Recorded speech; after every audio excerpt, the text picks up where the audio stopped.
In episode 9, part 4 picks up where part 3 leaves off. When we last left Mumra in the tomb chamber, since he's still too weak to do anything about it and he saw that the Lunatacs have failed to take out the Tower of Omens, he must now call upon the spirits of evil to neither restore his powers or to condemn him.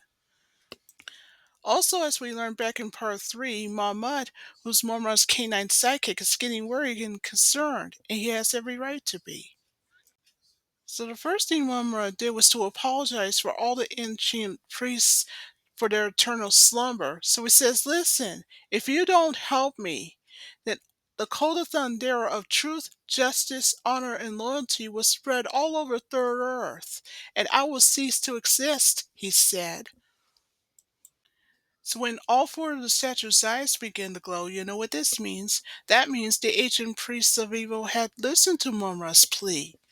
So finally, for the very first time, they granted Mumra the full power to be restored. So the first thing Mumra did is what he always did, change it to his monstrous form. So finally, at long last, Mumra's powers have been fully restored. So after Mumra flies in the air for a while, he says, we did it. We actually did it. We're back in business, he said. Also, as for the Thundercats, as Mumra pleads his case, it'll be their final debut, and the final curtain, so to speak. So before Mumra and Mama can find out what the Thundercats are doing, that's when what they saw in the Conjuring was unbelievable. Remember Snarfer, who's Snarf's nephew? He was supposed to be showing up back in part 2. Now he's on his way to Third Earth. So Mumra, after he scoffs at that and said that a lot of good that would do for the Thundercats, but we should spy on them anyway, he suggested. So meanwhile in outer space, so what Snarfer did in his ship was to contact his uncle to tell him the good news that he's arriving at Third Earth. So Snarfer, before the transmission ended, was told by his uncle to watch out for the angle or he'll burn up in the atmosphere. Don't worry about it, Snarfer said. It's going to be fine. But then suddenly at the Tower of Omens, the alarm went off.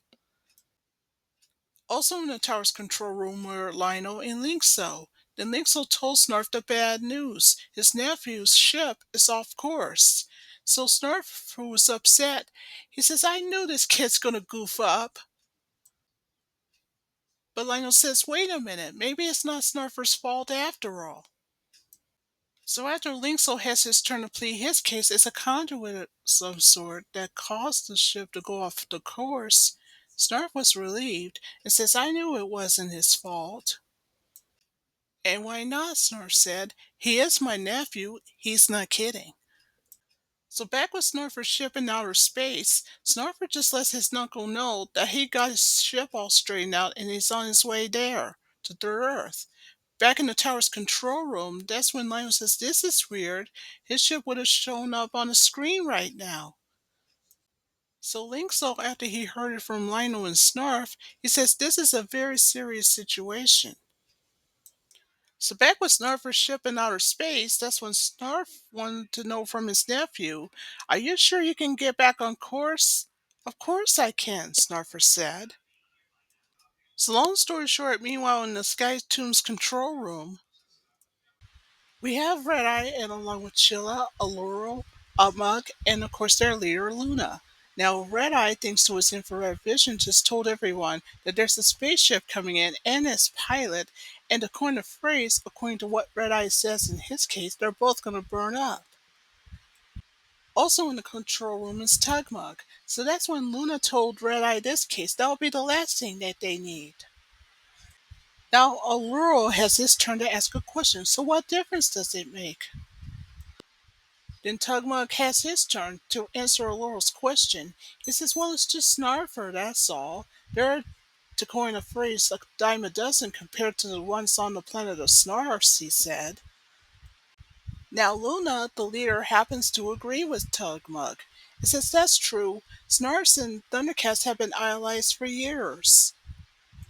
Then Luna made a suggestion. She says that this Snarfer might be useful to us, and then tells Red Eye, make sure you keep a track on both Snarfer and his ship. And Red Eye agrees. Then Red Eye just made an assurance with Luna that there is no way that the Snarfer ship could stand a chance against his infrared vision. And of course, he isn't kidding when he said that. So, long story short, back with Snarfer still in outer space with his ship, he panicked and he said to his uncle that he's losing all control.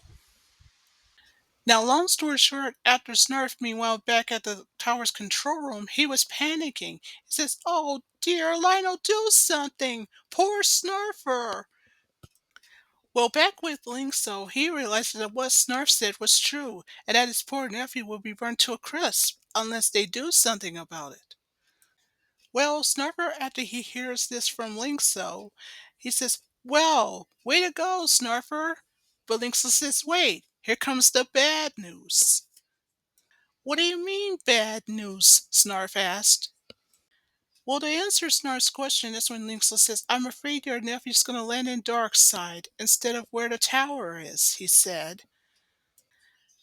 So meanwhile in the Sky Tomb's control room, Red Eye of the Lunatacs just told Luna the good news, that Snarfer's spaceship will be landing on Darkside. So Luna, the leader, have heard the good news from Red Eye. So she says, "Well, what are you all waiting for?" And so two of the Lunatics, Tugmug and Chilla, head to the furnace room, while the rest remain in the control room. So meanwhile, Chilla and Tugmug had arrived in the furnace room to make the slaves work faster to stoke up the furnaces, so that's what they did. But when Chilla sees the book and had an accident, she says, "If you spill like that one more time, I'll freeze you to death," she said. Then Willow has his turn to plead his case to Chilla to say, "Please give this Balkan a break. You know he's not strong enough." "How dare you speak to me that way?" Chilla asked. So Chilla does what she knows best. She froze the willow and in ice. And then she told the Vulcan, "Unless you want to end up like your friend, get shoveling," she said. And so the Vulcan did. So long story short, now that the Sky Tomb is on its way back with Snarfer and his ship in outer space, that's when Snarfer receives a transmission from Lino at the Tower of Omens. So Snarfer says, "I read you. Go ahead." Then Lionel says, "I got some bad news. You're about to land in a very bad place. Very dangerous," he said. Then Lionel says, "Listen to me. I have a plan. By the time you land in Darkside, get out of your ship immediately and find a place to hide," he suggested. "Just make sure you stay where you are until we come get you," Lionel said. So Snarfer says, "Okay." So back on Third Earth, good news for Snarfer's ship, it landed intact and in Darkside, of course. So back with Snarfer, he did what Lionel said to do. He got out of the ship. Since Snarfer knew that Lionel and the others would be arriving soon, he'll have to find a place to hide until then. However, he didn't like the looks of the place at least a bit. That was until Snarfer saw Skytomb that was coming in his direction. So when Snarfer saw that there was a Sky Tomb heading his way, he ran off. While watching Snarfer run off were the Lunatics in the Sky Tomb's control room. So long story short, after Laurel had first spotted Snarfer running off, that's when Luna says, "Well, what are we waiting for?" And so she and the Lunatics are now on a mission to capture Snarfer. So long story short, back with Snarf, who's still on the run from the Sky Tomb that's coming closer and closer, he panicked. He says, "Oh, Uncle Snarf, Thundercats, please hurry!" And Snarfer continues to run and run and run. Things look pretty bad for Snarfer until, aha, Snarfer has a plan to find a place to hide. And by how? By digging a hole in the ground. That's a smart idea. So back with the Thunderstrike, who had just left the Tower of Omens, we have Linkso, Palmyra, Bengali, and they're getting really worried. So when they're approaching the Forest of Mist, that's the good news. That's when Palmyra said that if they don't reach Snarfer soon, then he's in serious trouble. "I know that," Bengali said. So to make Palmyra feel better the best way he knew how, that's when Bengali says, "Now try not to worry about it. I'm sure we'll find him," Linkso suggested. So back with Skytomb in Darkside, the three Lunatics that were the first to come out to capture Snarf were Tugmug, Chilla, and Alluro. While that's going on, Red Eye, Luna, the leader, and of course Upmuk remained in the control room. Red Eye had just told Luna what was wrong with him. He says for some unknown reason he's been picking up a signal somewhere. So Red Eye was told by Luna, tune it in. What are you waiting for? And so that's what Red Eye did. But Red Eye said to Luna, wait a minute, because he's not receiving it from the SkyTune systems, but something else. So thanks to Red Eye's infrared, that's when he said that there's a thunderstrike that's heading their way. So back with Luna, the leader of the Lunatics, she told Alma to get her to the moon cannons immediately, but Red Eye refused. What did you say? Luna said. Then Red Eye just told Luna, the leader, about where those signals are coming from, and it might be something else or someone else, and etc. So long story short, in Red Eye's case, he just told Luna. That explains how the Thundercats got into the Force of Mist in the first place. So, Red Eye has a plan. He suggested to Luna that if she can jam the signals, those Thundercats are finished. At least that's what he says in his case. So back with the Thundercats that were in the Thunderstrike that were inside of the canyon, that's when, according to Linkso, he just saw that something went horribly wrong with the braille board and it malfunctioned for some reason. So long story short, also inside the Thunderstrike were Snarf and Lino. Now Snarf panicked because they thought for sure that the Thunderstrike was going to crash. But luckily it didn't. And also the good news, it made it through the Forest of Mist, somewhat intact. So back with Lino and Snarf inside the Thunderstrike, long story short, Lino wanted to know from Linkso what happened. Well, according to Linkso, he said that for some unknown reason, someone or something had jammed the braille board controls. So in other words, he is truly blind without the braille board. However, Snarf is getting worried. He told Lionel that the braille board is the only chance to find his nephew. So back with the three Lunatacs who had just left Sky Tomb earlier, Chilla, Alluro, and Tugmug, they were looking to find Snarfer, even if they had to split up, so that's what they did. So meanwhile, Tugmug was looking for Snarfer everywhere, but he didn't have to look for very far because he was digging under the ground, finding a place to hide. So long story short, back with Snarfer, who was hiding in the hole, that's when Tugmug went into that same hole with his hand. He tries to grab Snarfer the best way he knew how by his tail, but Snarfer has an idea. So, while Tugmug is busy grabbing Snarfer, or so he thought, that's when Snarfer bit Tugmug's hand. So back with Tugmug after he got bit, that's when Snarfer came out of the hole and started running off. And that's when Tugmug went to pursue him, but not for long. But that's when Snarfer came up with another plan to build a bigger hole. So he did. So by the time that Tugmug was coming, he went inside of the hole. So Tugmug was stuck for a while, thanks to Snarfer. Well, that takes care of Tugmug, but what Snarfer doesn't realize that Alluro was right behind him. So Alluro made a compliment to Snarfer to say, that's very impressive. That's very good. So now Snarfer's face to face with the second lunatic, Alluro.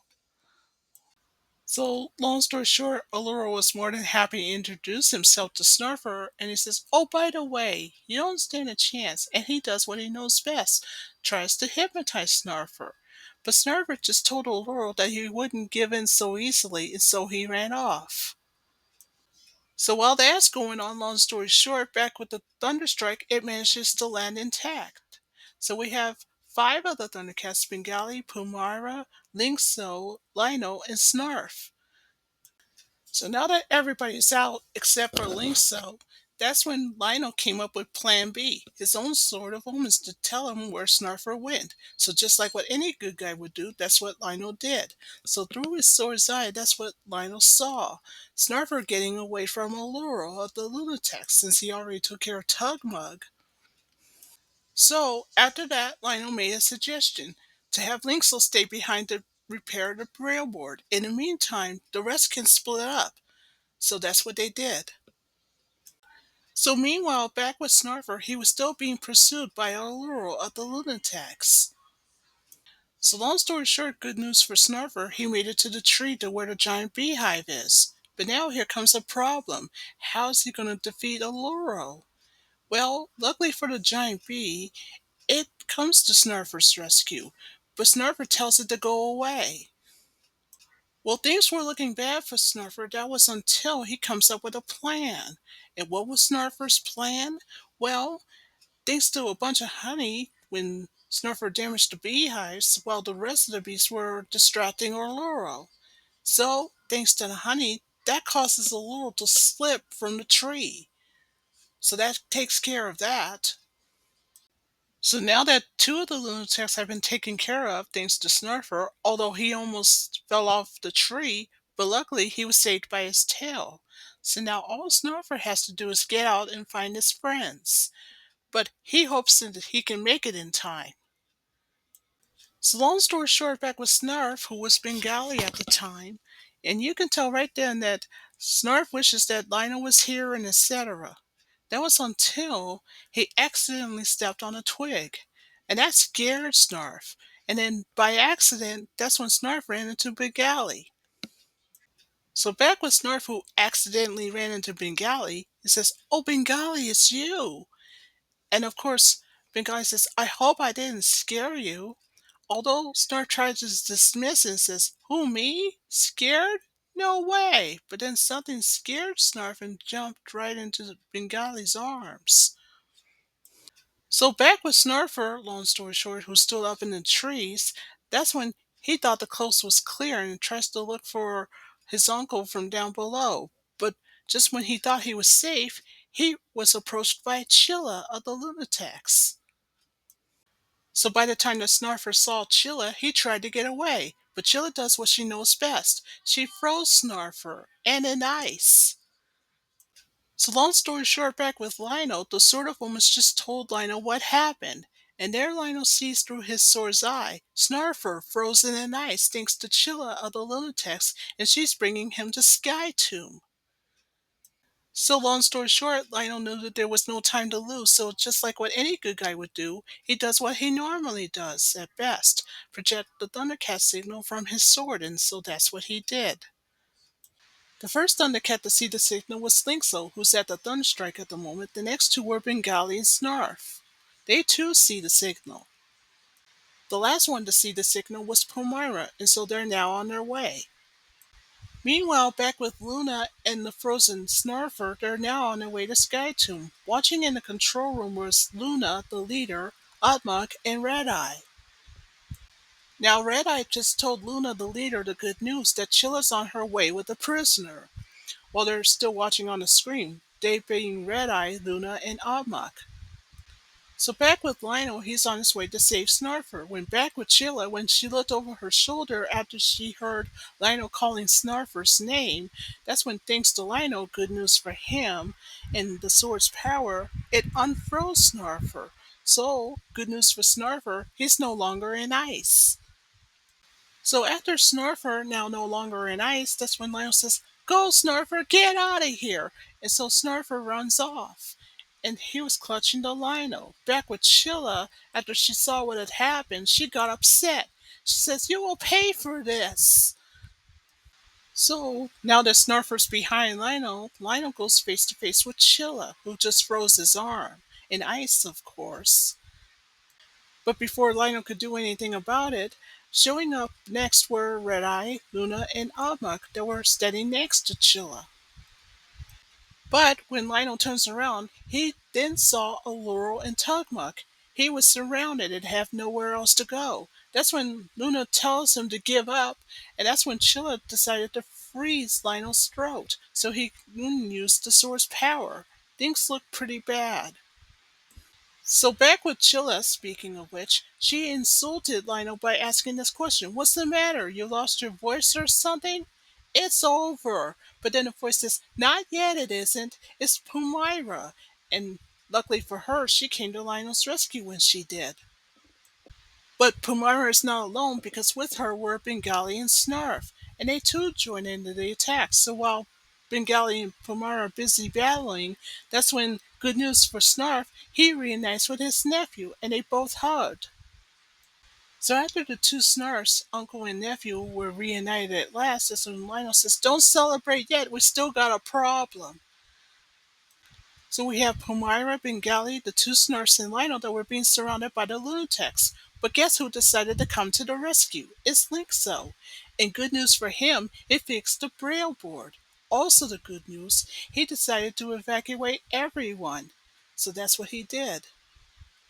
So now that the good guys had boarded the Thunderstrike, Tugmug of the Lunatics failed miserably to stop it from leaving.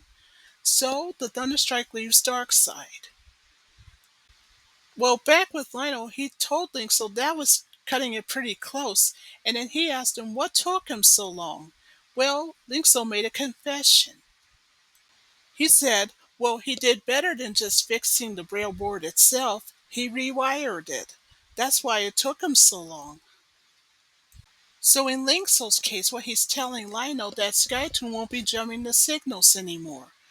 So Lionel says, "Thanks, Linkso. We owe you one." "Us too," Snarf says, because he happens to agree with Lionel. So now there are 11 Thundercats. And let's not forget Snarf's nephew Snarfer. He agrees with Lionel too. Well, back at the Pyramid's tomb chamber with Mum Ra and his canine sidekick, after he saw what had happened, he got upset.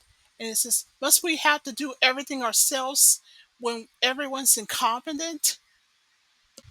So after Mumra had pleaded his case to say no one but him can destroy the Thundercats and etc., and of course he even tells his canine sidekick that they must come up with a plan.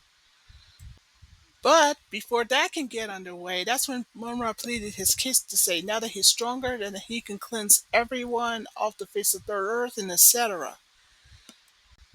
So you know what this means. Mumra, according to what he says in his case, will have his final act of revenge. And what about the Thundercats? Will they have a plan? And what is Mumra's plan? Well, for now, that's the end of episode 9 in part 4.